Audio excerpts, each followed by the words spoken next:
Well, good morning, everyone. Welcome to the Monterey Bay Aquarium, live here on our social media channels. We're live on YouTube, Twitch, Facebook, and Twitter. That's the, yeah, nailed it.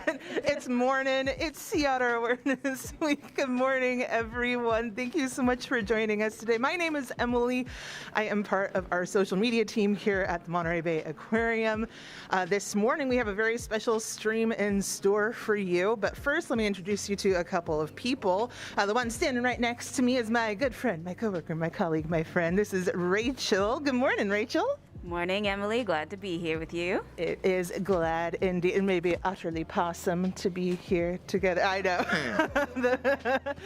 The puns, I'm sure, will continue throughout the stream, especially because we are also joined by another one of our colleagues. I'm going to go ahead and switch over to our next group of folks who are joining us here today.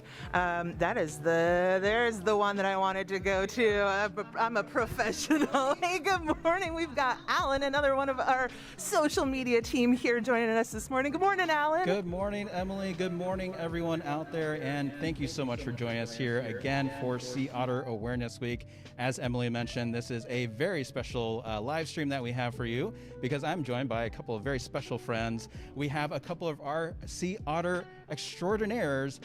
We have Jess and Stephany, a couple of Sea Otter Aquarists here at the aquarium. Stephany, would you mind introducing yourself and tell us a little bit about what you do here at the aquarium? Sure. Hi, everybody. So I am a Sea Otter Aquarist. I've been working here for almost 4 years. And so being a Sea Otter Aquarist means I take care of our exhibit sea otters that you can see behind us here. So that involves doing their daily routine of food prep and training and making sure they're healthy. And I also have my coworker here, Jess, to help me out with that. Good morning, I'm Jess Wan, and just like Steph said, I'm one of the Sea Otter trainers, and I've been here for about 6 years now, so doing the same job as Steph. That's about it.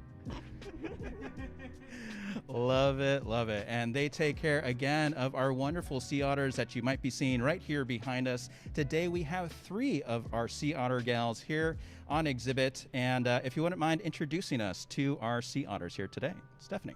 Sure. So the 3 sea otters that we have on exhibit are Rosa, Ivy, and Ruby. You guys can see behind us that they're getting some nice tasty snacks right now. The otter that is closest to the window here munching on a shrimp is Rosa. Rosa is our oldest sea otter. She just turned 23 this year. Then we have Ivy's the one on deck behind us grabbing a toy. She is 10 years old. And then Ruby is probably, and there she is, poking out of the spa there. Ruby is 7 years old. She's our newest otter here at the aquarium. And Jessica, if you can tell us a little bit about what is going on here behind us right now. Yeah, of course. So the otters are going to be eating a lot of food today, so this is actually second breakfast for them. They've already got a little snack this morning, and now they're going to be getting a little bit of enrichment. So our coworker Courtney and Steph brought out some ice. They put it in a little bucket, and it's going to be a fun time for them to forage for food. They're very good with smelling for food, great with their paws, feeling around for things. So you'll see them digging around in the ice, smelling for those little treats and those balls or any of those other toys, and they're going to be pulling them out and go into the water with them. You're going to see them manipulating food just like they would out in the wild, trying to get all this yummy food outside of them. So you might see them either biting at the food to get the food out, pawing at it, might even see them banging them on any of the surfaces so that they can have all of that food. It's so good for them. Absolutely. So enrichments are a regular part of our exhibit otters' life here at the aquarium, and it's just part of their regular kind of schedule for the day. Can you tell us a little about your regular schedule for the day? What's a day like for a Sea Otter Aquarist? Sure. So our day starts early in the morning. We come in at 7:30. One of the first things that Jess and I will do is we'll prep all the otter food for the day.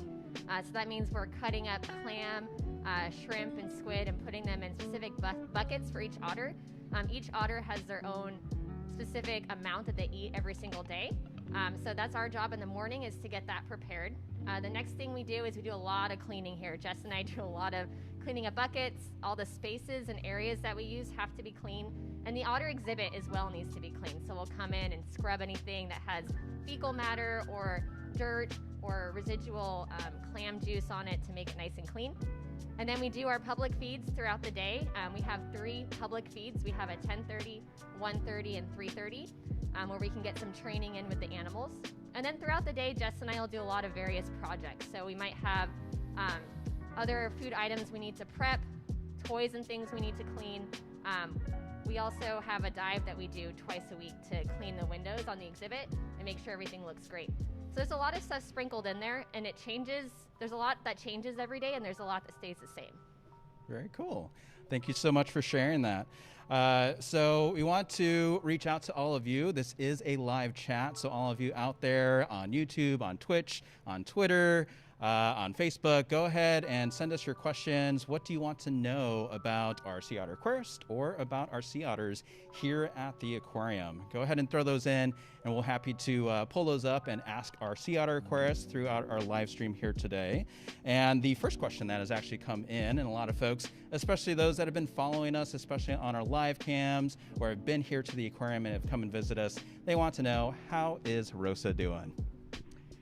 Rosa is doing really well. The old lady has been eating really well. She loves being on the exhibit, so she's settling in really, really well. You're seeing her right here in front of the window. She's dropping that toy and she's going straight out to get some more food. She's able to haul out really well, so she's moving around great. She's eating great. Yeah, she's doing a great job for our old lady. She's 23, just turned 23, so she's doing great for being that old. Yeah, so for folks that are wondering out there, so wild sea otters, especially females, usually live to about 15 to 20 years out there in the wild. Males a little bit less, about 10 to 15 years. So again, Rosa has kind of exceeded those expectations, and she's doing really well here on exhibit. Stephany, can you speak a little bit more to kind of the care that we provide for Rosa as an aging otter? Sure. So for Rosa in particular, we do a lot of medical checks on her as far as every single session. We're looking at her flippers, we're looking at her paws, we're palpating her abdomen, just doing a general overall check on her every single day, which is really great so that we can notice any of those small changes that we might see if something were to occur. She is trained to participate voluntarily in all of these things, which is really easy for us to be able to just pick up her flipper and look at it. And we also, she has medical checks that she goes in with the veterinarian here on staff, where he can keep track of any changes for her as well. So we can definitely make sure that she's nice and healthy too. We also put her on a scale once a week, at least once a week. So we have a specific weight that we know is good for Rosa. And with any fluctuations in that weight, we can maybe look at it closer and say, okay, is something going on? Do we need to add more food? This is different than last week. We can tell our vet about that and then adjust accordingly. But honestly, she's been doing really great, and we're very lucky that she's participating in all of these wonderful healthcare opportunities that we have with her, so we can keep track of all the things that go on with her. So we're really grateful to work with her. That's wonderful. And speaking of all those healthcare opportunities, I mean, it sounds like a lot of checkups that you're doing, just kind of keeping general track of her. Jess, if you can kind of speak a little bit to kind of the trust that you have to build with each of the otters as you're working and training them. Absolutely. I think the most important part for people who might not be familiar with working with animals is that these girls are wild animals. They have the potential to be, what they are naturally. They're related to weasels. So think of your badgers or wolverines. They got a lot of pointy bits, sharp, powerful jaws. They're able to crunch through crabs, clams, mussels super easily with their jaws. So they have a lot of potential to be dangerous. And these girls, we work very, very carefully, and it takes a lot of time and a lot of respect for them to trust us. So we're never trying to rush into anything. We do everything slowly and methodically to be able to work with them, gain their trust, to be able to train them these behaviors that in the end really just help us provide better health care for them.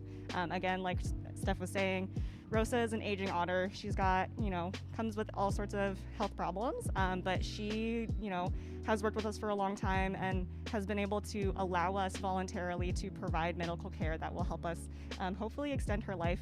And all of the other girls too, we're working on the trained behaviors, whether they already know them. Eye drops, Rosa uses them for prescription. However, for the other girls, we just do it as a training behavior so that in the future, if we ever do need any of these behaviors, whether it's taking eye drops, providing some sort of care to a wound, or taking medication, they have the history, they have the practice of it, and they will hopefully do it voluntarily. So it's really important for us to work with that carefully and slowly. Again, wild animals, they have their own personalities. We're going to be learning them the entire time. Like Ruby, she's new. The other girl is a little bit older, a little bit more experienced with our program. So, you know, it takes a lot of time to just work with them and get them to know us and us to learn them too.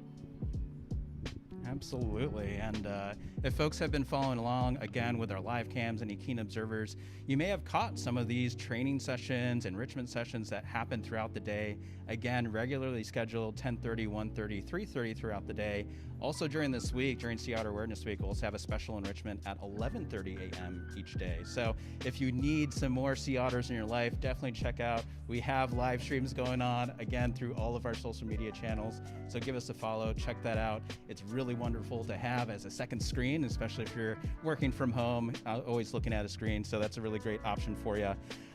For those keen observers on our live cams, they may notice that we don't have all of our sea otters on exhibit currently. Can you kind of speak to Stephany a little bit about where those sea otters are? Sure. So right now we have 2 otters that are currently behind the scenes in the surrogacy program, and that's Kit and Selka. And so, we have 1 otter actually behind the scenes. That was my mistake. We have Selka, who's in the surrogacy program. Kit is behind the scenes, but she is not currently in a surrogacy program.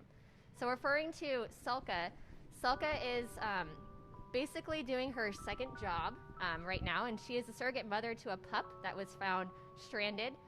So what this program does is they will take pups in, pair them with one of our exhibit otters, and Selka is showing this otter how to be an otter, with the end goal of releasing that otter back into the wild, and then Selka will come back here to exhibit with us. So that's the other side of things. I don't know, Alan, if you want to talk a little bit more about that too. Yeah, absolutely. Thank you, Stephany. So really the exhibit otters that you see here behind us are really just a small portion of the bigger whole when we're talking about the Sea Otter program here at the Monterey Bay Aquarium. So again, these otters that have come in have actually come in through that Sea Otter program. They were once wild otters, and they were deemed non-releasable due to a variety of reasons, whether it be behavioral or whether it be health related. And so we were able to take them in into our program. And essentially what has happened is with this surrogacy program, it's really unique in that these female otters that you see behind us also double as surrogate moms as part of that program. And so those wild pups that wash up stranded along our shores, when we get calls about them, of course we're going to send folks out, and really the first goal is try to find mom. We always try to find the mom because that's going to be the best situation for that pup. But in those cases where we can't find that mom out there, then we will bring them into our program. We will nurse them back to health as best as we can. And then we will introduce them to one of these female exhibit otters. And the hope is that they will pair up well, they'll really bond together, and our exhibit otters basically show that otter, as Stephany said, how to be an otter. With the goal then to release that otter back out into the wild. And again, that is a big part of what we're doing here at the Monterey Bay Aquarium. Over 30 years of work and research has gone into it, and we're really at the precipice of hopefully expanding this program into the future. So big thank you to all of our supporters out there, all of our members that are tuning in, because without you, we wouldn't be able to have all of this and really have a big impact on the sea otter population out there in the wild. So big thank you to all of you. Getting back to some of our questions out there. Jess, we got a question. What is your favorite otter fact? Favorite otter fact. Yeah, that's a spot. I think their fur is absolutely fascinating. It's what makes the sea otter the most unique, I think, marine mammal, is that it's the most recent marine mammal to adapt into the ocean. So it actually doesn't have the adaptations that other marine mammals have to the water. So if you think of cetaceans, dolphins, whales, or seals, sea lions, they have a thick blubber layer. So that's actually what's going to be keeping them warm in the water. Depending on what ocean they're in, it's going to be very cold. So sea otters, because they haven't quite adapted to the ocean as other marine mammals have just over long periods of time, they actually have the densest fur of any animal on Earth. So not the thickest, but the densest. So think of it, they have up to 1 million hairs per square inch. So make a little circle, and that's how much hair, 1 million hairs are in that tiny little space. So they have this really, really dense fur that it's really important for them to just keep clean, because it's going to help them stay alive in the water, on top of like their high metabolism. So you're going to be seeing them eat all day. We've already mentioned second breakfast. They're going to get snacks. They're going to get lunch, dinner, all that. So they're going to be eating a lot of food, but that fur is really what's keeping them warm. So it's very important for sea otters to keep their fur clean and well groomed. So you're going to see our girls, they're going to be eating food. You're probably going to see them grooming. Rosa is hanging out, she's enjoying her enrichment, but at some point you'll probably see her grooming. Ivy, you'll probably see grooming, but you might notice some little particular aspects to her fur where she's got some spots. She's just a little lazy sometimes. And that's just, each otter particularly, but their fur is so interesting for them to just make sure that they keep it really, really clean and well groomed. And it's actually one of the reasons why they almost went extinct back in the 1900s, is because their fur was so luxurious. They were almost hunted to extinction.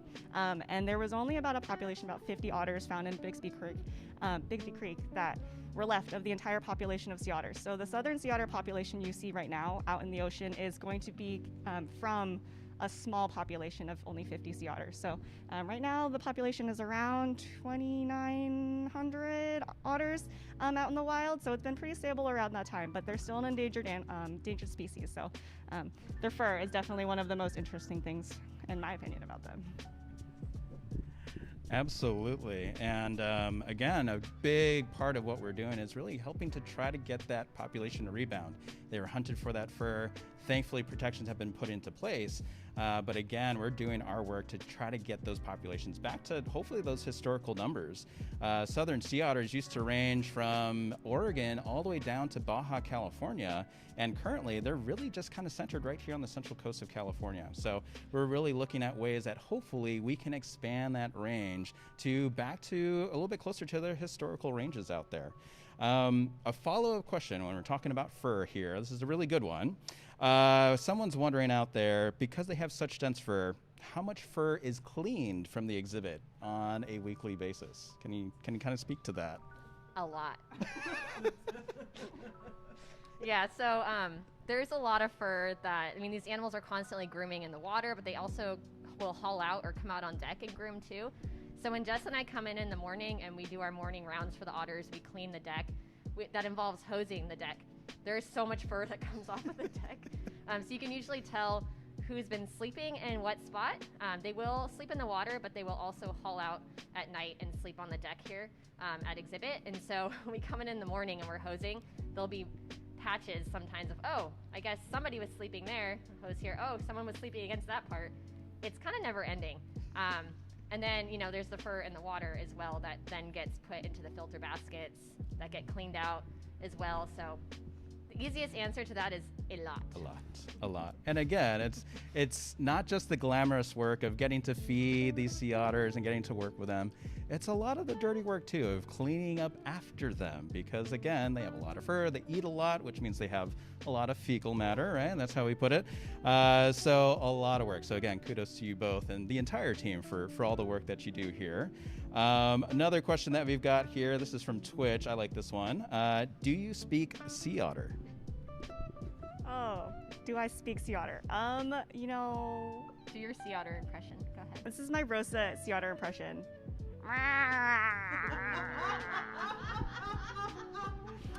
Rosa, she's an older otter. She's very vocal about when she's displeased about something, and she will let you know. So they make a very wide range of noises. That kind of noise I've only really heard from Rosa. But one of the most distinct noises that you'll probably be familiar with is a mom and pup calling for each other. So out in the wild, to find each other, if a mom has gone foraging, she's left her pup tied up in a kelp bed. She's gone down, she's come up to the surface, she might have drifted off from her kid. You're gonna hear her calling for the pup, or you'll hear the pup calling for mom, and they have a very loud cry. I'm not gonna duplicate that for you, but they have a very, there you go, Emily, perfect. Oh, that was fantastic. It's a very distinct call, so you'll hear them calling for each other. And so like Alan mentioned, when we find a sea otter that has been stranded, pup's going to be calling, mom's going to be calling, and they're trying to find each other, and we are trying to reunite them if possible. They make a bunch of other cries, you know, low moans, kind of screams, other just very unique noises. They each have their kind of own noises or vocalizations that they make that we can kind of identify which otter. That Rosa one is very, very Rosa. I would say so. I'm going to have to listen out for that one. That's a good one. I think you're opening a lot of people's minds. I don't think a lot of people realize that sea otters make noises, and there we go. So if you hear that noise, that's probably Rosa. Oh. So again, you get to work closely with a lot of these animals, and so some folks are wondering if, you know, as you're working with them and training with them, they're wondering about their tongues. So someone's wondering, do they have spiky tongues like cats? I don't know if I know the answer to that, honestly. Spiky tongues like cats? Like I'm not bumpy? sure. I honestly don't know. Do you know, Alan? I do not. I haven't looked into a sea otter's mouth lately, so. I can't say that I've looked that close, but I will look next time and We I got will find homework. out. We've got homework. All right, that's a good question. Thank you so much for that question out there. Going along with the training, someone's wondering, why do you weigh them every single week? So going back to how much food they eat all the time, and the training that we work with them, sometimes if you think about a well-fed, kind of higher weighted otter, think of yourself on Thanksgiving. You've had a whole lot of food and you're feeling kind of full. I don't think you're really motivated to do those dishes. You might not be really motivated to get up and go play football with your family. It's the same thing for sea otters. When they are a little bit on the heavier side, they're not as motivated to work for food, but at the same time, we definitely don't want to keep them too light, because then they're very hungry, and again, having that food is really important for them to stay alive. And so it's this happy medium between too low, too heavy, that we just have to balance. So we monitor every day. Every time we're feeding them, we're kind of saying, how are you eating? Are you eating your food too quickly? Or are you eating your food too slowly? Are you preferring certain items? Rosa particularly has preferences, especially with her old age. We're a little bit more flexible with her. And they have preferences, but sometimes if they are really hungry, they'll be eating really fast, and we might say, hey, you know what, we're just going to raise their diet, so we have them give them more food. And sometimes if they're dropping food, they're shredding things, they're not interested in their less preferred food items, we might say, hey, we might drop your weight. Or if we're seeing behavioral challenges with them, we might just drop their weight too. So it's really important for us to monitor their weight on a regular basis, weekly, as well as checking and watching how they're eating food every day, every session, just to make sure that they're getting enough food, not too much, but not too little too. Great. And, you know, if you at home, you know, if you have pets, that's another kind of way to kind of keep an eye on your pet's health is, you know, how are they eating? Are they eating a lot? Are they eating too much? Are they just not eating at all? That might give you an idea that something might be going on, and you're probably going to investigate it a little bit further. And so this is why we're so in tune with their diets here. And also too, they eat a whole lot on a daily basis. And so being able to adjust those weights really allows us to work with them the best that we can. Going into more questions, keep them coming out there. If you're still tuning in, we'd love to hear more questions from you. We've got another one here on YouTube. Folks are looking here into the exhibit, and they're wondering, what are the vent-like things that are kind of on the sides that the otters are kind of hanging up against? I know I've seen Ruby kind of hanging out in the corner a little bit. Steph, can you talk a little bit about that? Sure, yeah, so those are what we call weir boxes, W-E-I-R. And what they do is they help with the filtration of water in the exhibit. So we have ports underwater where water is coming out to the exhibit, and then we have areas like the weir boxes where water is getting filtered back through so that we can have a constant flow in the exhibit. And so we have two of those weir boxes, one over where Ivy is, and then one on the other side over here. And that's their purpose, is just to help with moving water around. We do notice, fun fact, if we have a lot of toys in the exhibit, particularly the car wash kelp that we put in for the otters to kind of play and groom with, we have to be careful how much we put in, because if those rear boxes get blocked, we start to have the water level increase and the tank gets a little too high. So we just have to make sure we don't overload the exhibit with a lot of toys. So if you notice us sometimes going in and pulling things out, there's a number of reasons for that. One of them is to try to get those rear boxes clear so that we have a nice flow of the exhibit. Good question. Yeah. Keep them coming out there. Another question, speaking of those toys, how do the toys stimulate the sea otters? Does it mimic hunting at all? Good question. Absolutely. So you may or may not know, but we only feed in session on exhibit soft, squishy food items. So we're feeding them clams, shucked clams, shrimp, and squid. So these are soft, squishy food items that they won't potentially harm the exhibit because we have acrylic windows, they're soft, and if we were to give them those crabs or clams, they would just go and bash them against the window. And then if you came to the aquarium, you wouldn't be able to see through the windows because they're all scratched up. So we have to buff the windows actually regularly to make sure that you can see through the windows because we have some artists who love to draw on the windows. Brain melting. Toys. Thank you. Yes, foraging food. So yeah, it's going to be another way we can have them manipulating food items. So we'll stuff food inside of those toys, or you'll see us freeze food inside of ice molds. They're going to take those food, either those enrichment items or those ice molds, and they're going to have to manipulate them to get the food out, just like they would, say, a crab that they've picked off the bottom of the water, or an abalone that they've had to pry off of a rock. They're going to be manipulating those food items to get the meat inside of it, and so the same thing with the toys. However, the toys aren't going to be damaging the windows and making it so you can't see out the windows. Great. So again, if you've followed us on our cams or if you come into the aquarium, you've probably seen a lot of these toys scattered throughout the exhibit, maybe along the bottom of the exhibit. And they look very similar to probably a lot of toys that you might be giving to your dogs or cats at home.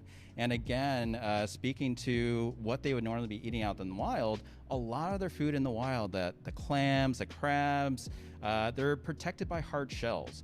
And so to try to mimic, again, that behavior of trying to get into the middle, trying to figure out how to get to that food, that soft, squishy parts, that we are able to stuff that squid, that shrimp, the clam's tongue into those items. And what you see, again, what you've seen behind us throughout this morning, is that they have to figure out how to get to the food on the inside. So we're keeping them stimulated, we're keeping them active while they're here on exhibit with us. Okay, so looking for other questions that we've come out here.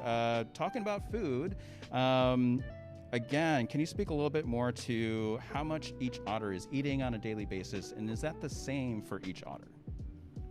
The otters are eating a lot. So no, it's not the same for each otter.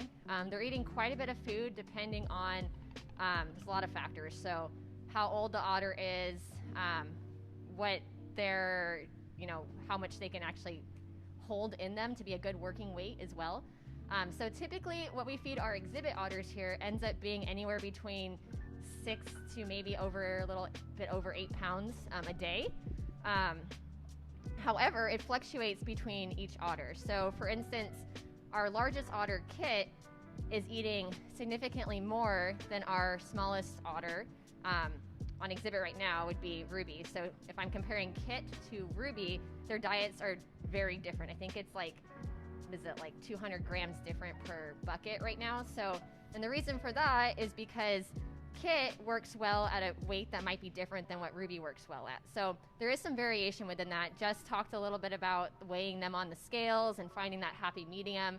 And so based on that, we've developed specific weight ranges for our otters.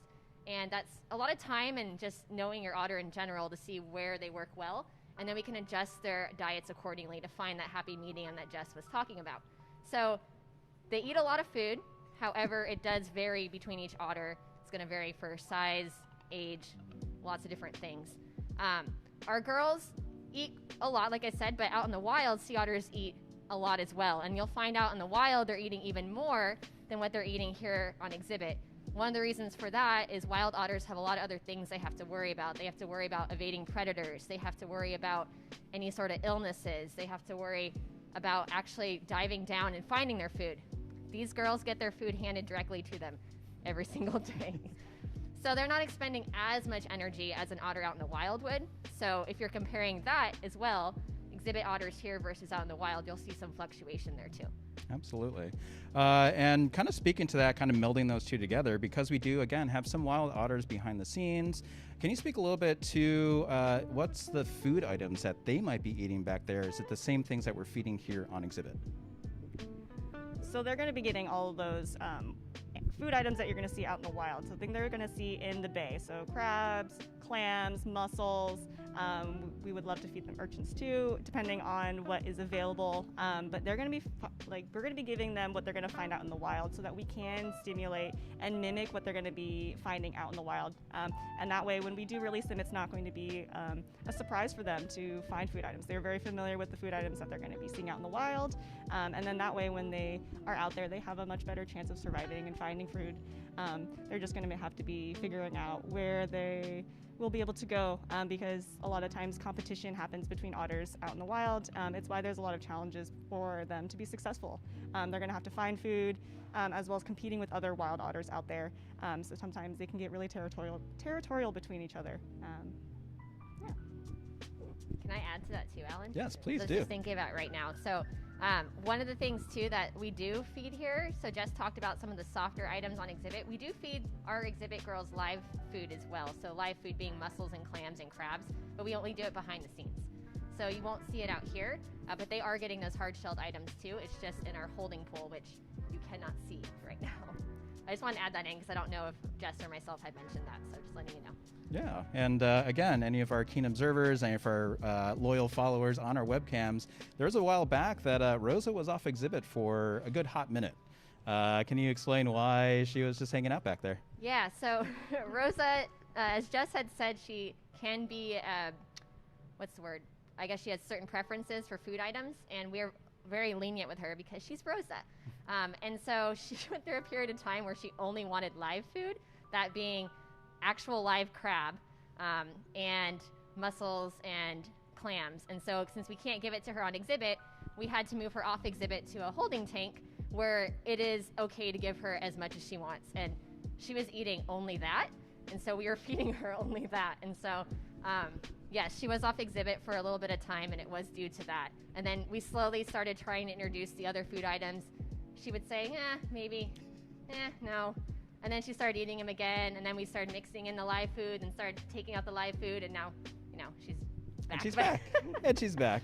Welcome back, Rosa. Yeah. Okay, I've got a really tough question for both of you. Whoever wants to answer it first.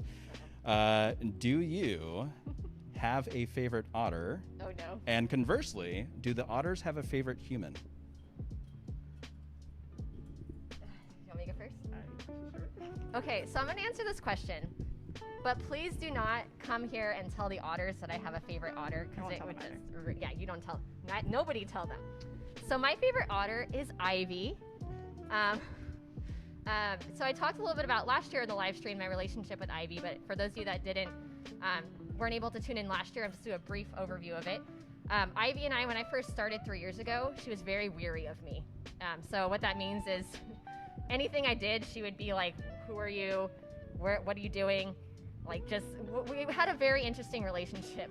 Over the last 3.5, almost 4 years, I've gotten the chance to see that relationship get better and evolve. I mean, Jess was here for the whole thing, so she could attest to that. But so it's been pretty cool to see being able to work with her and see that trust expand. And so now, it's completely different from when I first started with her. So I have to say that's probably the reason why she's my favorite otter, is because being able to see that start to now of our relationship progress and get better and do these things that maybe once were scary to her and no big deal now is really rewarding to see. On the flip side, do otters have a favorite trainer? I wish I knew the answer to that, but sometimes with animals, just training animals in general, you will see some animals do something for one trainer and then not do it for somebody else. Is it because they like one better than the other? I don't know. Is it because one person is feeding a favorable food item versus the other person? Who knows? But yeah, I mean, I'm sure there is something, if we could get inside their head, that might tell us that. But yeah. Well, I think right now Courtney is the favorite because she just dropped in some enrichments. Yes. So it's usually whoever's feeding the otters, right, is usually who's the favorite. Although I like to think that I'm Ivy's favorite, but I don't think that's true. Well, we're going to spread that rumor. It's going to happen. All right, Jess, same question for you. Do you have a favorite otter, and do you think any of the otters have a favorite human? I am going to go with I'm a fickle human being, and I don't really have a favorite otter. I think I've gone through phases where I've really enjoyed working with some otters, and then I've gone through phases where I really have not enjoyed working with some otters. But it's, some days you have good days, some days you have bad days, and it's just fun to work with them. And kind of how Steph and I have been alluding to, we build a lot of trust with them. So Steph spent a lot of time working and building trust with Ivy, and it's incredible to watch from my point of view. So good job, Steph. Good job, Ivy. Go on. It's good partnership.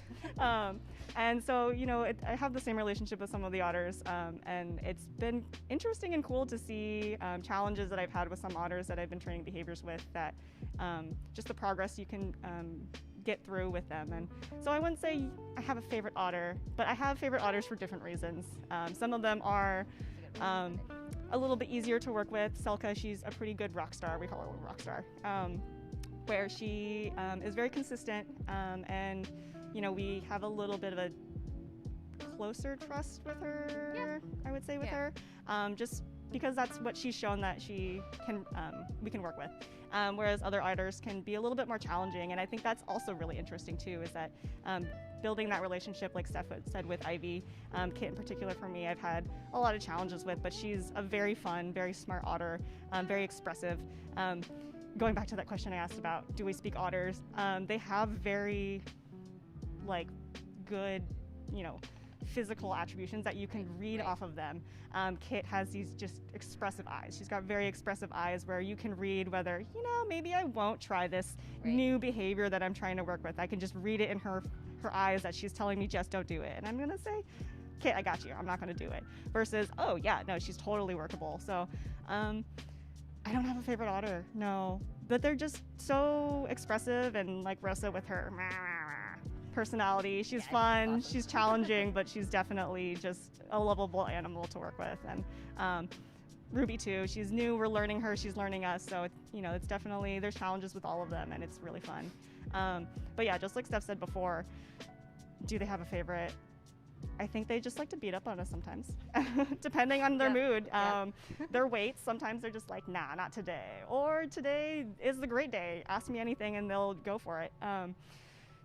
They will also just play with new people. A lot of times when they're working, we're introduce them to new trainers, they're just like, I don't know who you are, I don't have trust with you, and they're not going to do what they try to ask them to do. And I think that's, again, something that's really fun for us to work with them, is building that trust, and having them work with us in a positive manner. But sometimes, it's just not the right day today, and sometimes it is the right day today.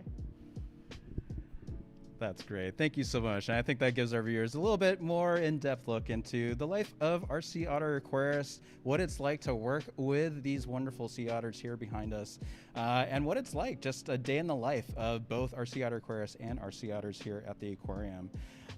So I want to thank you all so much for joining us here this morning, and joining us on Sea Otter Awareness Week. If you want more content, definitely check us out. Follow along on all of our social channels. We're going to have otter live streams going every single day. Again, you can check out when we're doing the training sessions. You can spot Stephany and Jessica while they're doing those sessions throughout the day and throughout this week.